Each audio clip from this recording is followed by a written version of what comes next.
Warga melakukan aksi tanam batang pisang di Jalan Poros Sepang Desa Bijawang, Kecamatan Ujung Lo, Kabupaten Bulukumba, Sulawesi Selatan, Senin, 3 Juni 2024. Warga menanami batang pisang karena kesal. Mereka kesal karena sudah beberapa tahun, jalan mereka tak diperhatikan oleh Dinas Pekerjaan Umum, PU, Bulukumba. Senin pagi kemarin, warga turun melakukan aksi penanaman pohon pisang. Permukaan badan jalan tampak berlubang. Karena hujan deras sehingga air dari drainase mengalir ke badan jalan. Tampak permukaan badan jalan mirip aliran sungai. Warga sekitar turun menanam batang pisang dan menaruh ban bekas di badan jalan tersebut. Tujuannya agar pengguna jalan kendaraan sepeda motor dan mobil pelan-pelan. Agar air dari atas badan jalan tidak memercik ke rumah warga sekitar. Kami sebagai warga sangat berharap ke pemerintah untuk mencari solusi dengan membangun jalan itu, kata Muhammad Ihsan, warga setempat kepada Tribun Bulukumba. Ia mengungkap bahwa saluran air lebih tinggi dibandingkan jalan raya. Ia juga mengungkap bahwa sudah banyak korban jiwa terjatuh akibat rusaknya jalanan tersebut.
Seperti ini Pak, ini setiap hujan deras ini pengairan di sini ini meluap, sampah semua dari atas akan naik di sini.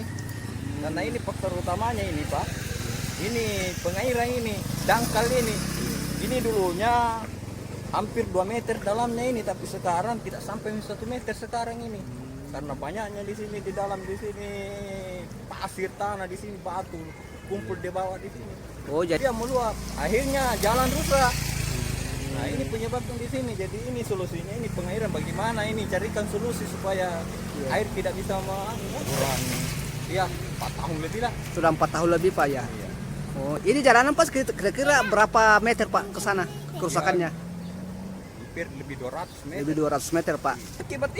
Akibat air meluap karena sampah banyak dari atas Pak, akhirnya itu. Nah, itulah pekerjaannya, kasihan. Setiap musim hujan air meluap, sampah semua masuk di padinya orang. Iya. Pokoknya di sini berapa rumah di sini, ada berapa? Ada 20 rumah kan? Ada 20 rumah Pak. Ya terdampak Pak. Download Tribun X sekarang. Menghadirkan lokal menjadi Indonesia.